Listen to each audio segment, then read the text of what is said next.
Hello guys, welcome to my channel. আপনারা সবাই কেমন আছেন? আশা করি সবাই ভালো আছেন।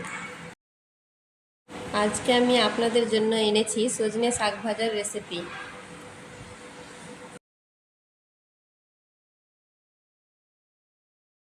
সজনে শাক ভাজা বানানোর জন্য প্রথমে আমি সব সজনে শাকগুলোকে ধুয়ে নিয়েছি। এবার গ্যাসের ওপর কড়াই চাপিয়ে দিয়ে এর মধ্যে সজনে শাকগুলোকে ঢেলে দেব।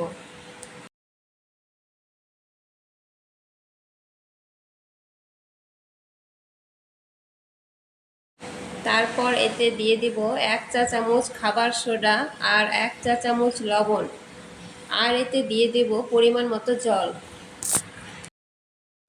এবার এটাকে ঢাকনা দিয়ে ঢেকে দেব।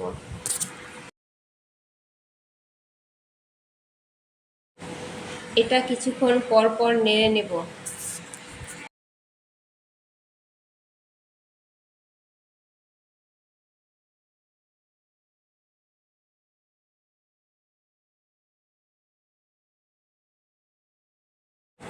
এটা সিদ্ধ হয়ে গেলে শাকগুলোকে একটা ছাঁকনিতে জল ঝরিয়ে নেব।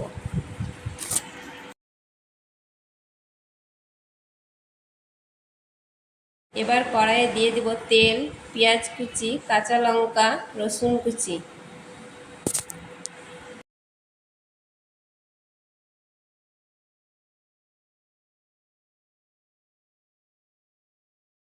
এটা লাল করে ভাজা হয়ে গেলে এতে সিদ্ধ করা সজনে শাকগুলো ঢেলে দেব।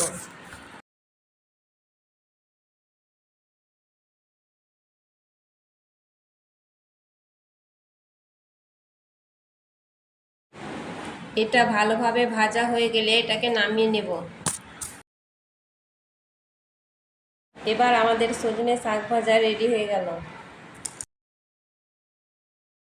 ভিডিওটি ভালো লাগলে আমার চ্যানেলটি লাইক, সাবস্ক্রাইব এবং শেয়ার করবেন। Thank you.